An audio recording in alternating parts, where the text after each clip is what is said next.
हर रोज एक नई कहानी देखने के लिए चैनल को सब्सक्राइब करें और बेल आइकन दबाना ना भूलें। जैसे कि आजकल लगभग 50% लोग ब्रांड की चीजें यूज करना पसंद करते हैं, आराधना भी उन्हें 50% लोगों में से एक थी। उसे पतंजलि प्रोडक्ट्स की चीजें ज्यादा पसंद आती थी। फिर चाहे वो ब्यूटी प्रोडक्ट हो, खाने पीने की चीजें हो, वो ज्यादातर पतंजलि की चीजें ही पसंद करती और इस्तेमाल करती। एक रोज सुबह के समय आराधना अपने बाथरूम में नहाने के लिए जाती है और वहाँ पतंजलि के शैम्पू की जगह दूसरे ब्रांड का शैम्पू रखे हुए देखकर वो अपनी माँ सुमन के पास आती है और उसे कहती है, माँ, मेरे बाथरूम में आज 4 दिन से शैम्पू खत्म है। अभी तक मेरा शैम्पू नहीं आया क्या? कहाँ है आपका लाडला? 1 हफ्ते से वो राशन भरवा रहा है ना। तू मेरे बेटे के पीछे क्यों पड़ी रहती है? वो जॉगिंग पर गया है, उसके पास घरों के काम को छोड़कर और भी बहुत काम है। और तू ही चली जाती ना राशन भरवाने के लिए। तुझे मॉल का रास्ता नहीं पता क्या?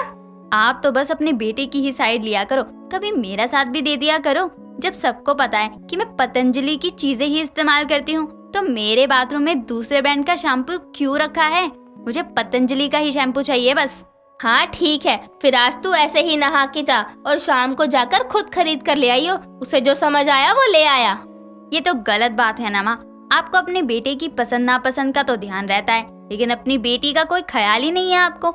आपने भी और लोगों की तरह ना लड़के और लड़की में फर्क करना शुरू कर दिया है, लेकिन ये ठीक नहीं है। तेरा दिमाग खराब हो गया है तो उसमें मैं कुछ नहीं कर सकती हूँ। नाश्ता करना है तो जाकर नहा कर आ, वरना अकेले नाश्ता कर लियो। फिर मत कहियो कि अपने बेटे के साथ नाश्ता कर लिया, मेरे साथ नहीं किया, क्योंकि इस घर में एक तू ही है जो पतंजलि की फैन बनी घूम रही है। बाकी हम माँ बेटे को तो जो मिल जाए हम वो ब्रांड यूज कर लेते हैं। लेकिन मैं कैसे नहाऊं बिना शैम्पू के? मुझे नहीं पता, मुझे अभी पतंजलि का शैम्पू चाहिए बस। आराधना और अपनी माँ की सारी बातें दरवाजे पर खड़ा आराधना का भाई रोहित सुन रहा था, जिसे सुनकर वो हंसते हुए घर के अंदर आता है और आराधना के सर पर मारते हुए कहता है, ओ नौटंकी, इतना ड्रामा करने से पहले मेरा थोड़ा इंतजार कर लेती। तेरा पतंजलि का सारा प्रोडक्ट मेरे ही रूम में रखा हुआ है। मैं नाइट में ही ले आया था ऑफिस से आते हुए, लेकिन तू सो गई थी इसलिए मैंने अपने ही रूम में रख लिया था। सच में तू मुझसे कितना जलती है वो आज पता चल गया। माँ आपको मुझसे ज्यादा प्यार करती है ना, इसलिए मुझे जलन होती है। आपको तो कभी कुछ कहती नहीं है, बस मुझे ही हमेशा पतंजलि फैन बुलाकर चिढ़ाती रहती हैं।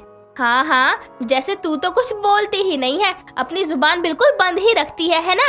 एक लड़की होकर इतना जिद्दी होना ठीक नहीं है। अपने घर में तो चल जाता है, कल को किसी और के घर में जाएगी शादी करके और तेरा ऐसा बर्ताव रहेगा तो लोगों का दिल कैसे जीतेगी? कोई तुझे पसंद नहीं करेगा। मुझे शादी ही नहीं करनी है, मुझे किसी की कोई जरूरत ही नहीं है। जब कोई मेरी पसंद का ध्यान रखेगा तो मैं भी रखूंगी, वरना मैं अपने रास्ते और वो अपने रास्ते।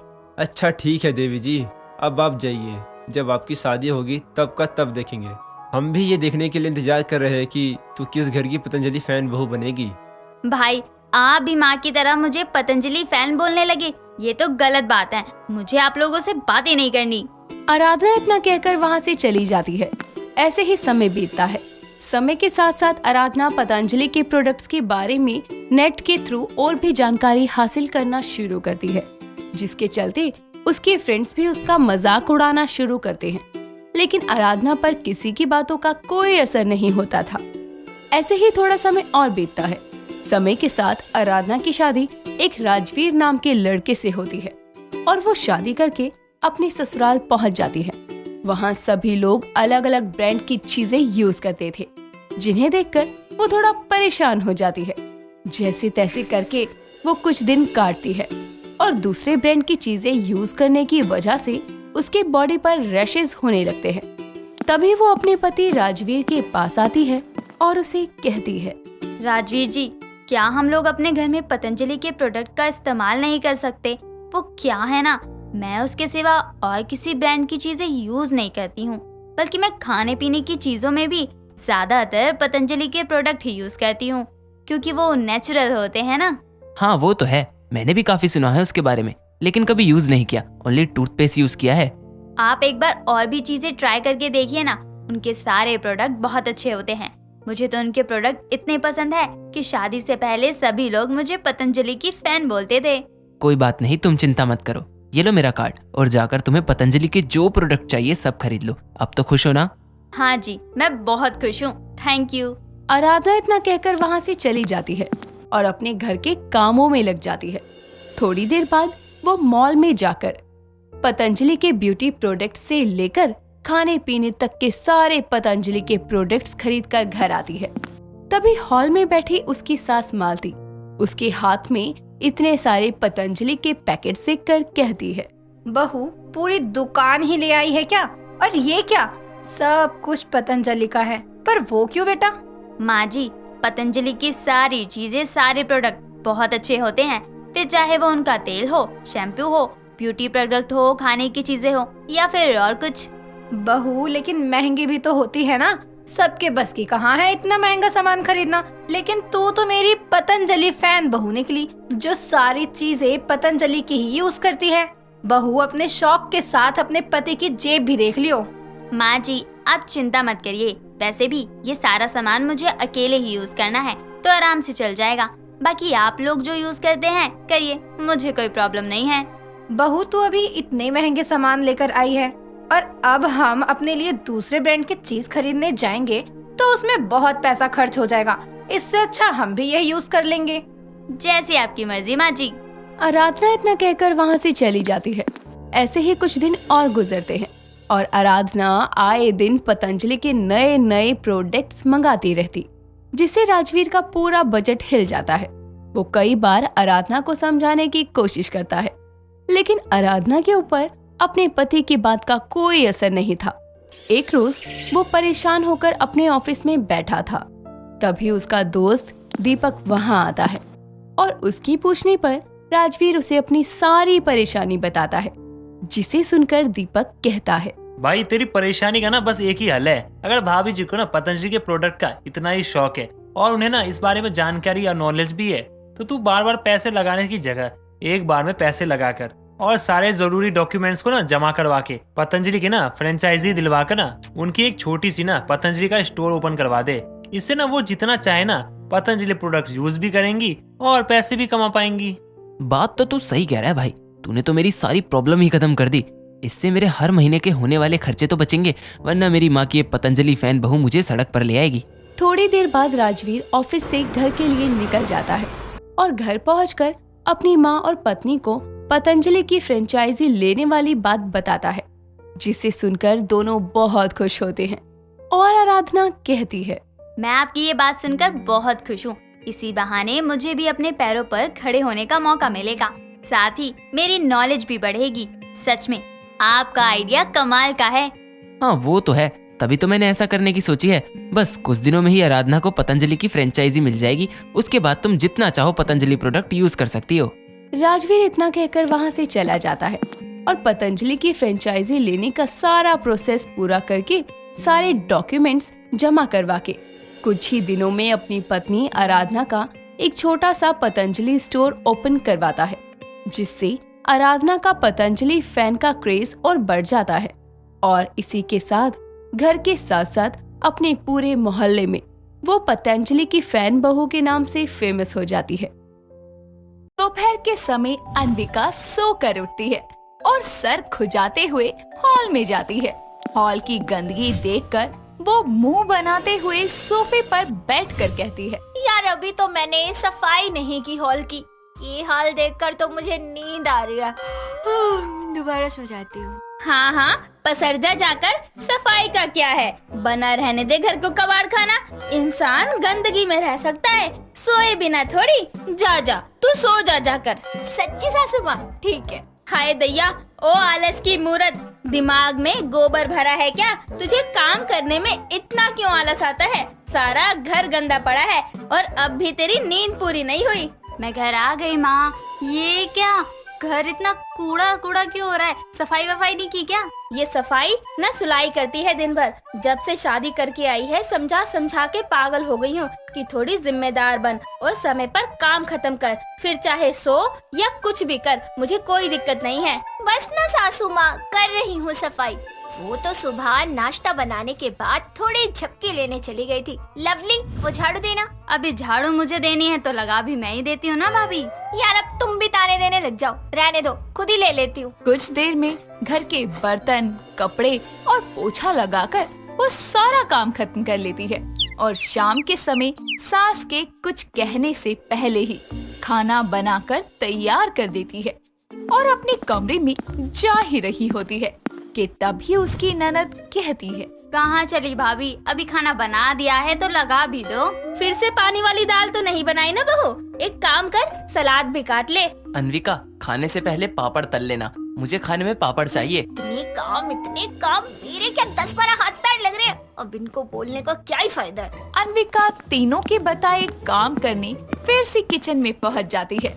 कुछ देर बाद सब खाना खा लेते हैं और वो भी किचन का सारा काम खत्म कर कमरे में जाकर अंगड़ाई लेकर अपने दोनों हाथों को देखते हुए खुद से कहती है, कितना भी घिस लो हाथों को, लेकिन ये काम है कि खत्म होने का नाम ही नहीं लेते। काश भगवान आपने मुझे 5 हाथ दिए होते, मैं यूँ दोस्तों की स्पीड से फटाफट काम कर देती, सासू माँ को बोलने का मौका ही नहीं देती। अरे तुम अपने बेजान हाथों से क्या बातें कर रही हो? बेजान हाथ? तुम्हें मेरे ये लंबे हाथ बेजान नजर आते हैं? अरे इनसे ही पूरे घर का काम मर कर करती हूँ, कोई हेल्प भी नहीं करता मेरी। वो भी माँ के ताने सुनने के बाद, वरना तुम आलसी से काम होता कहाँ है, करवाना पड़ता है। ऐसा है, चुपचाप जाके सो जाओ। साहिल मुस्कुराते हुए सो जाता है। तभी अनविका अपने हाथों को फिर से देखकर सो जाती है। अगले दिन अचानक उसके 2 हाथ 5 हो जाते हैं।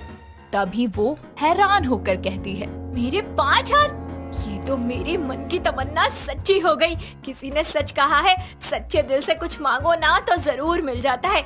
अभी सबको अपने 5 हाथों का कमाल दिखाती हूँ। इतना कहकर वो रसोई में जाती है और अपने 5 हाथों से फटाफट सारे काम कर लेती है और मुस्कुराते हुए अपने 5 हाथों में खाना लिए ड्राइंग हॉल में आती है और खड़ी हो जाती है। साहिल उबासी लेते हुए वहाँ आता है और 5 हाथों वाली अनविका को देखकर हैरानी से जमीन पर गिर पड़ता है। जी ये क्या है? माँ लवली कहाँ हो? देखो अनविका को क्या हो गया? अरे किसका क्या खो गया? हाय दैया, 5 हाथ वाली मैया, बहू ये। ओहो माँ, क्या हमेशा हाय दैया? भाभी ये क्या है? चौंक क्यों रहे हो आप सब मेरे 5 हाथ देखकर? हैरान होने की कोई जरूरत नहीं। अब आप सबको मेरे 5 हाथ देखने की आदत डाल लेनी चाहिए। अरे मोरी मैया लवली, साहिल, मुझे तो लगता है बहू में कोई माता आ गई है। मैं तो कहती हूँ तीनों मैया के चरण पकड़ के बैठ जाओ, माता हर किसी को दर्शन नहीं देती। अरे आपका दिमाग चल गया है क्या माँ? 5 हाथ होने से कोई माता रानी नहीं हो जाता, जरूर ये किसी जादू टोने का कमाल है। अरे वो जादू टोना, ये पकड़ो चम्मच भगोना और खाना परोसो। आप लोग खड़े क्यों हैं? बैठ जाइए। सभी खाने के लिए बैठते हैं और अनविका अपने 5 हाथों से तीनों की प्लेट में एक साथ खाना परोस देती है। तीनों को हैरानी में समझ नहीं आता कि 5 हाथों वाली अनविका को देखे या उसके हाथों का खाना खाए। एक शाम वैजंती की पुरानी सहेली सजनी अचानक अपने बेटे के साथ उसके घर आ जाती है। अरे ओ वैजंती, पहचाना कि नहीं? सजनी तू है? भगवान कितनी बूढ़ी हो गई है तू। हाय हाय नासपिटी, अपने बाल रंग कर मुझे बुढ़िया कह रही है। बताऊं? चल छोड़, कैसी है तू? मैं तो मस्त हूँ बिल्कुल। तू बता, आज घर के चक्कर कैसे लगा लिए? अरे 2 गली छोड़ के नया प्लॉट खरीदा है तो वही देखने आई थी। फिर सोचा अपनी पुरानी सहेली से भेंट करती चलूं। ये मेरा बेटा नंदू है। नमस्ते आंटी जी। जीता है बेटा। अरे बैठी रहो, बहू को जरा चाय नाश्ते का बोल कर आती हूँ। इतना कहकर वो किचन में जाती है तो देखती है कि अनविका फोन चला रही है। तभी वैजंती कहती है, 5 हाथ होने के बाद भी फोन में टिपर टिपर कर रही है। चल जल्दी अपने हाथों को काम पर लगा, बाहर कुछ मेहमान आ गए हैं। जल्दी से 2-4 बढ़िया से आइटम बना ले चाय के साथ। ओहो हो, मेरे 5 हाथ क्या हो गए? आप सबने तो मुझे खानसामा ही समझ लिया। हाँ तो इन 5 हाथों से फोन चलाना और सर खुजाने का काम ही करेगी क्या? चल बहू, मेहमान इंतजार कर रहे हैं। इतना कहकर वो चली जाती है। अनविका अपने हाथों को काम पर लगाकर जल्दी जल्दी समोसे, पकोड़े, कचौरियाँ तलकर चाय बना देती है और जैसे ही ट्रे में ये सब लेकर मेहमानों के सामने आती है तो उसके 5 हाथ फिर से 2 हो जाते हैं। ये देखकर वैजंती और लवली हैरान हो जाते हैं। माँ, ये 5 हाथ वाली भाभी 2 हाथ वाली कैसे हो गई? मेरी तो कुछ समझ ही नहीं आ रहा। लगता है इसके बाकी के हाथ बाहर वालों के सामने गायब हो जाते हैं। बहू तो कति रहस्यमय होती जा रही है। कुछ देर में मेहमान बातचीत करके चले जाते हैं और तभी वापस अन्विका के हाथ 2 से 5 हो जाते हैं। ये देखकर लवली हैरानी से बेहोश ही हो जाती है। अगली सुबह वैजंती सारे किचन के बर्तन, सारे घर के गंदे कपड़े, बिस्तर, चादर लाकर हॉल में रख देती है और इतना सारा काम देखकर पहले तो अन्विका दंग रह जाती है और फिर कहती है, चिंता मत कीजिए सासू माँ, ये सब चुटकियों में हो जाएगा। तभी वो अपनी 5 हाथों को आगे करके मुस्कुराती है और अचानक उसके 5 हाथों में से 3 गायब हो जाते हैं। उसे अपनी आंखों पर यकीन नहीं होता और वो सदमे से बेहोश हो जाती है। तभी उसकी सास उसे होश में लाने के लिए जोर जोर से बोलती है, बहू बहू उठ, बहू बहू उठ जा। अरे दोपहर के 12 बज गए हैं, नास पिटी। साहिल, ये आलस की दुकान ऐसे नहीं उठने वाली, जरा एक बाल्टी पानी तो ला। तभी साहिल एक बाल्टी पानी लाता है। वैजंती सारा पानी अन्विका पर पलट देती है और अन्विका हड़बड़ी में उठकर कहती है, मेरे 5 हाथ कहाँ गए मेरे 5 हाथ? 5 हाथ बगीचे में पौधों को पानी दे रहे हैं। अपने सपनों से बाहर आओ भाभी। सपना? मैं सपना देख रही थी, मेरे असली में 5 हाथ नहीं आए। अरे तू कोई झाड़ हो रही है क्या, जो टहनियों की तरह तेरे 5 हाथ अचानक से निकल आएंगे? अन्विका 5 हाथ मतलब? अरे देख ही रही थी तो 10 हाथ होने का सपना देख लेती ना, माता रानी ही बना लेती ना खुद को। चल चल, अब उठकर अपने इन 2 आलसी हाथों से नाश्ता बना ले। बताओ, मुझे आलसी को ही आना था ये 5 हाथों वाला सपना। इतना कहकर बेचारी अन्विका अपना सर पकड़कर बैठ जाती है। दोस्तों, अगर आपको ये कहानी पसंद आई तो इसे लाइक करें, शेयर करें और कमेंट करके बताएं कि कहानी में आपको सबसे अच्छा क्या लगा।